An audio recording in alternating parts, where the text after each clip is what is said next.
Hello students, हम लोग exercise 31.4 पे हैं और क्वेश्चन नंबर है 24। कह रहा है उपरोक्त प्रश्न 23 देखें। अच्छा, ये 23 जो हम लोग प्रश्न देखे थे पिछले वीडियो में, इसको देखिए। क्या कह रहा है, यदि उत्पादक बाग में मिलाई जाने वाली नाइट्रोजन की मात्रा का अधिकतमीकरण चाहता है तो मिश्रण के कितने थैलों को मिलाया जाना चाहिए और मिलाई जाने वाली नाइट्रोजन की अधिकतम मात्रा क्या है, ये हमें बताना है। देखिए, हम लोग पिछले वीडियो में क्वेश्चन नंबर 23 देखे थे ना, उसमें हमें नाइट्रोजन का न्यूनतमीकरण करना था और यहाँ पे अब कह रहा है क्वेश्चन में कि अगर अधिकतमीकरण करना हो तो कितने कितने दोनों प्रकार के थैले होंगे। दो प्रकार के ब्रांड है, पी और क्यू। चलिए अब इसको देख लेते हैं, 23 में कह क्या रहा था क्वेश्चन को, उसको देख लेते हैं, फिर हम लोग आगे बढ़ेंगे। कह रहा है कि एक फल उत्पादक अपने बाग में दो प्रकार के खादों पी ब्रांड और क्यू ब्रांड का उपयोग कर सकता है। दो प्रकार के इसके पास खाद के ब्रांड है, पी और क्यू।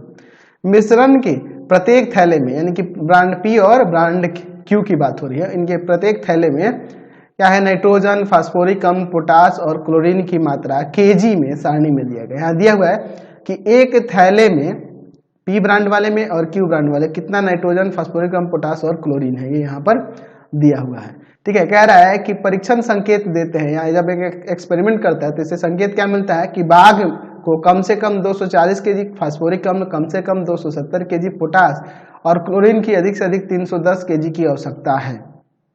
ठीक है, यहाँ पे आपको समझ में आ गया। तो यही यहाँ कंडीशन दिया हुआ है आपके पास कि जो बाग है उसमें कम से कम 240 केजी फास्फोरिक अम्ल होना चाहिए, कम से कम 270 केजी पोटास और क्लोरीन की अधिक से अधिक 310 केजी मात्रा होनी चाहिए। तो नाइट्रोजन का अधिकतमीकरण करना चाहता है वह उत्पादक, तो वह कितना कितना थैला दोनों ब्रांड का लेगा ताकि अधिकतम नाइट्रोजन की मात्रा हो सके। और अधिकतम नाइट्रोजन की मात्रा क्या होगी वो भी हमें ज्ञात करना है। तो हम लोग मान लेते हैं कि माना पी ब्रांड के एक्स थैले और क्यू ब्रांड के वाई थैले लेने पर नाइट्रोजन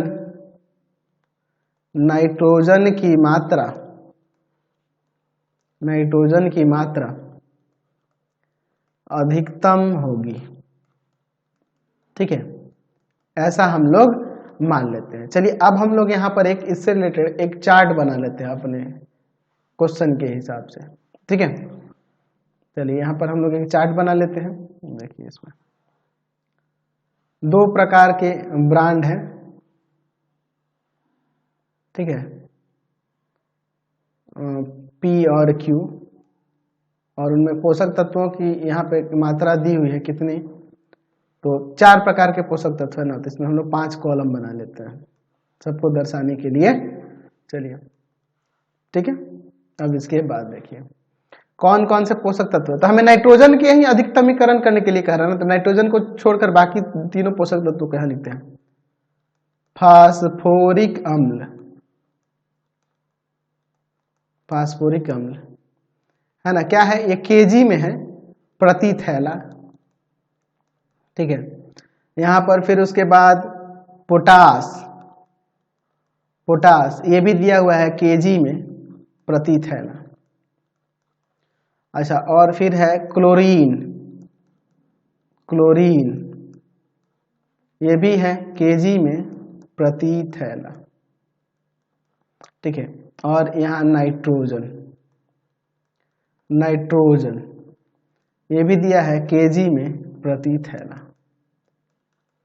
और हमारे पास यहाँ ब्रांड जो है, दो प्रकार के ब्रांड हैं, पी ब्रांड है और क्यू ब्रांड है। ये दो ब्रांड के यहाँ खाद हैं। ठीक है, यहाँ पर एक खाद का ब्रांड दिया हुआ है। ठीक है, चलिए अब देखिए,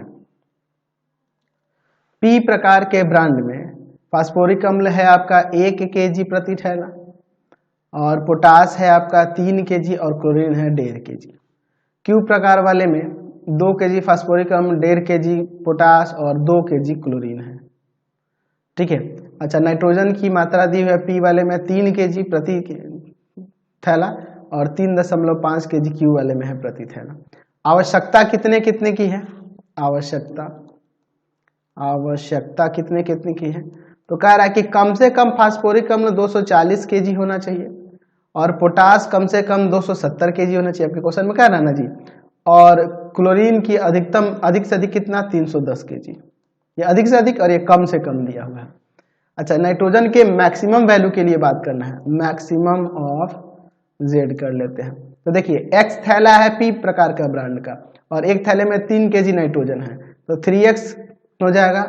अच्छा, और क्यू वाले में 1 केजी, एक थैले में 3.5 केजी है नाइट्रोजन और वाई थैले हैं तो ये 3.5 वाई हो जाएगा।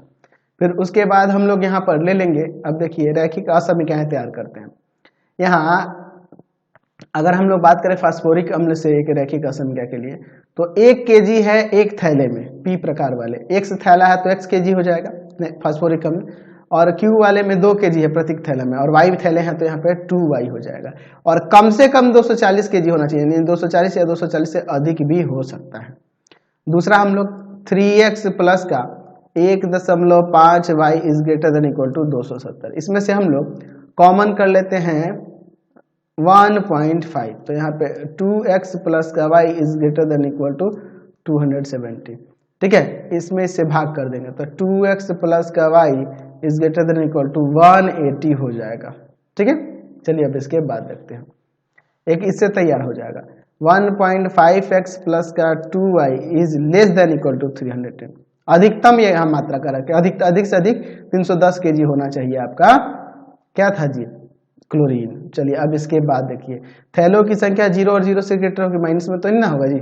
चलिए अब क्या लिखेंगे, दिए गए रैखिक असमीकरणों को रैखिक समीकरणों में बदलने पर क्या हो जाएगा, x plus 2y equal to में 240, 2x plus Y equal to में 180 और 1.5x प्लस का 2y इक्वल टू में 310। चलिए अब यहाँ पर हम लोग 3 चार्ट बना लेते हैं इनके लिए, ठीक है। चलिए इनके दो सॉल्यूशन निकालेंगे, फिर हम लोग इसका ग्राफ खींचेंगे, ध्यान से देखिएगा, ठीक है। चलिए तो ये आपके 3 चार्ट हो गए और इनके हर एक के दो सॉल्यूशन हम लोग यहाँ पर अब निकालेंगे, ठीक है। चलिए अब इसके बाद देखते हैं एक्स वाई, एक्स का 0 रख देंगे तो वाई का 120 आ जाएगा, वाई का 0 रख देंगे तो एक्स का 240 आ जाएगा, एक्स वाई। एक्स का 0 रख देंगे तो वाई का 180 आ जाएगा, वाई 0 रख देंगे तो एक्स का 90 आ जाएगा, ये जाएगा भाग में। चलिए ठीक है, एक्स वाई, एक्स का 0 रख देंगे तो ये जाएगा भाग में तो 155 हो जाएगा, वाई 0 रख देंगे तो 1.5 जाएगा भाग में तो 206.6 हो जाएगा, 206.6 हो जाएगा। चलिए अब हम लोग इसका ग्राफ देखते हैं। चलिए अब यहाँ पे देखिए आपका एक्स एक्सिस हो जाएगा, यहाँ पर ये हम लोग एक्स एक्सिस ले लेते हैं और यहाँ पर हम लोग वाई एक्सिस ले लेते हैं, ठीक है। ध्यान से देखिए ये आपका एक्स, यहाँ पर एक्स डैश, वाई और वाई डैश, ठीक है। चलिए हम लोग 20-40 करके ले लेते हैं, 20, 40, 60, 80, 100, 120, 140, 160, 180, 200, 200 यहाँ 20 हो जाएगा, यहाँ 240 हो जाएगा, यहाँ 20, 40, 60, 80, 100, 120, 140, 160, 180, 200, 220, थोड़ा सा और इसको बढ़ा देंगे, चाहे ऊपर हमें जाने की जरूरत नहीं है, वाई में उतना हमें 240 तक जाने की जरूरत ही नहीं पड़ेगी। चलिए कोई दिक्कत नहीं, काफ़ी है। एक्स का 0, वाई का 120, 20, 40, 60, 80, 100, 120, ठीक है, 0 और 120, 240 और 0, 240 और 0, तो इन दोनों बिंदुओं से होकर जाने वाली अगर आप रेखा खींचते हो तो ये रेखा कुछ इस तरह से जाएगी, ठीक है। ये आपकी रेखा कुछ इस तरह से चली जाएगी।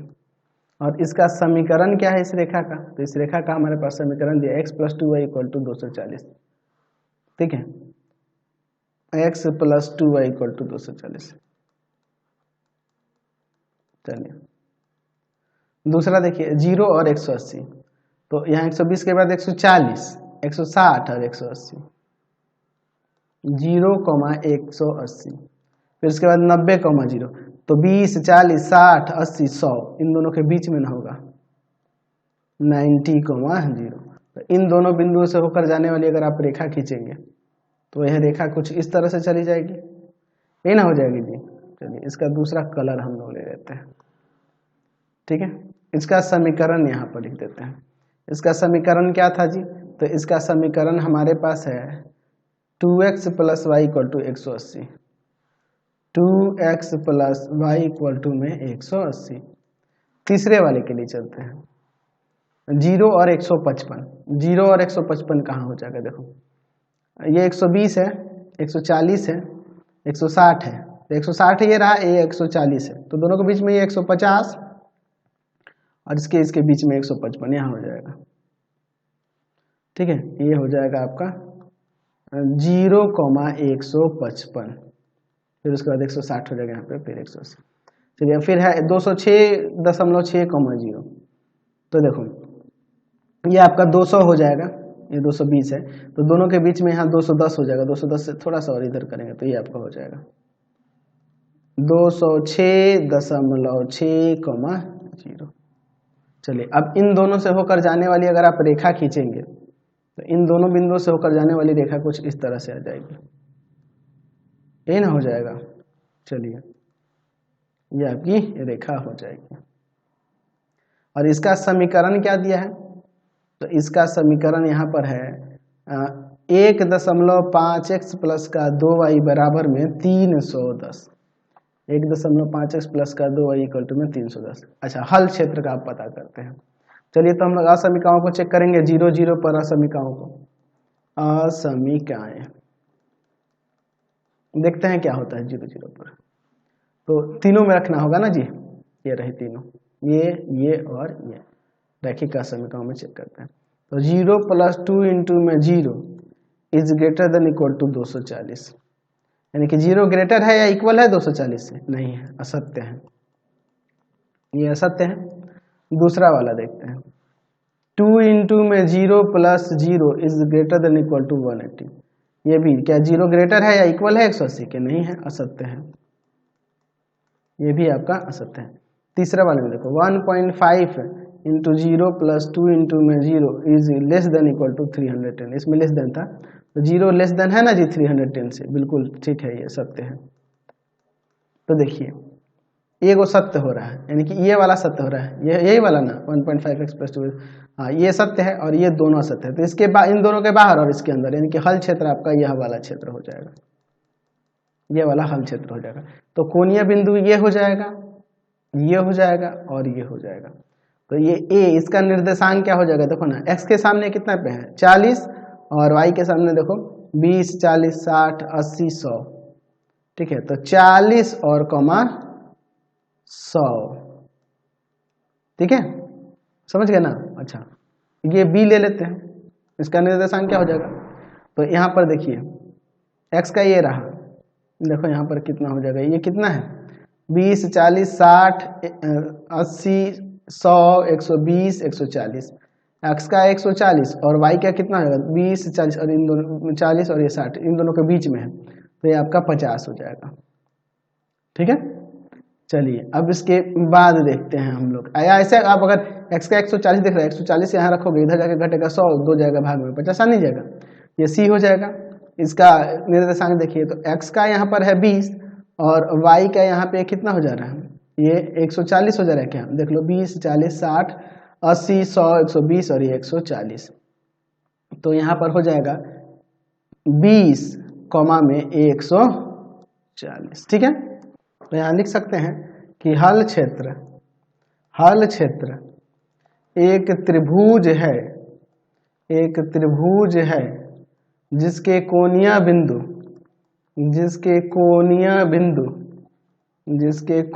बिंदु ए 40,100, बी 140,50 तथा सी 20,140 है। चलिए तो अब इसका हम लोग यहाँ पर मैक्सिमम वैल्यू के लिए यहाँ पर एक चार्ट बना लेते हैं। ठीक है, चलिए ध्यान से देखिएगा। यहाँ पर 3 है ना जी, 3 है तो यहाँ हो जाएगा आपका 3 कोणीय बिंदु हैं, तो उनके लिए हम लोग यहाँ पे चार्ट बना लेते हैं। यहाँ पर लिख देते हैं कोणीय बिंदु, और यहाँ z इक्वल टू में जो दिया है 3x प्लस का 3.5y। कोणीय बिंदु क्या क्या दिए हुए हैं? 40,100, 140,50, ये 50 था, 140,50 और फिर है 20,140। ठीक है, चलिए अब 40 और 100 रख देते हैं इसमें, तो यहाँ हो जाएगा आपका 120 और यहाँ पे 350, तो 470 हो जाएगा। इसको रखेंगे 140 और 50 को, तो ये 595 रह जाएगा। और फिर 40 कितना है जी, 20 और 140, इसको रख देते हैं इसमें, तो ये आ जाएगा 550। तो मैक्सिमम यहाँ पे हो रहा है ना जी, मैक्सिमम इस पे हो रहा है एट 140 और 50। तो हम लिख सकते हैं कि अतः P ब्रांड के 140 थैले तथा Q ब्रांड के 50 थैले लेने पर नाइट्रोजन के बारे में बात करना था जी, है ना। नाइट्रोजन की मात्रा अधिकतम होगी। ठीक है, और अधिकतम नाइट्रोजन की मात्रा कितनी हो जाएगी? यहाँ पे लिख सकते हैं अधिकतम नाइट्रोजन की मात्रा कितनी हो जाएगी? तो 595 kg। समझ गया, कोई दिक्कत नहीं है। तो इस वीडियो को हम लोग यहीं पे एंड कर देते हैं। नेक्स्ट वीडियो में अगले क्वेश्चन के देखेंगे। आपको हमारे 3 चैनलों को सब्सक्राइब करना होगा। पहला है पाथफाइंडर क्लासेस छपरा, दूसरा है आपके पास भारती भवन रविकांत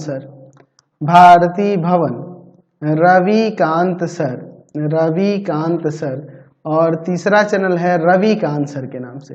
तीनों को सब्सक्राइब कर लेंगे और इससे रिलेटेड वीडियो के लिए सीधे डिस्क्रिप्शन में जाएंगे। इससे रिलेटेड नोट्स के लिए गूगल पे जाकर सर्च करेंगे www.ravikantsir.in, और यहाँ पर जाकर आप सभी क्लासेस के नोट्स और उनके PDF को डाउनलोड कर पढ़ सकते हैं। इंस्टाग्राम और फेसबुक पर जाके पाथफाइंडर क्लासेस छपरा को लाइक एंड फॉलो करना नहीं भूलेंगे। Thanks for watching the video.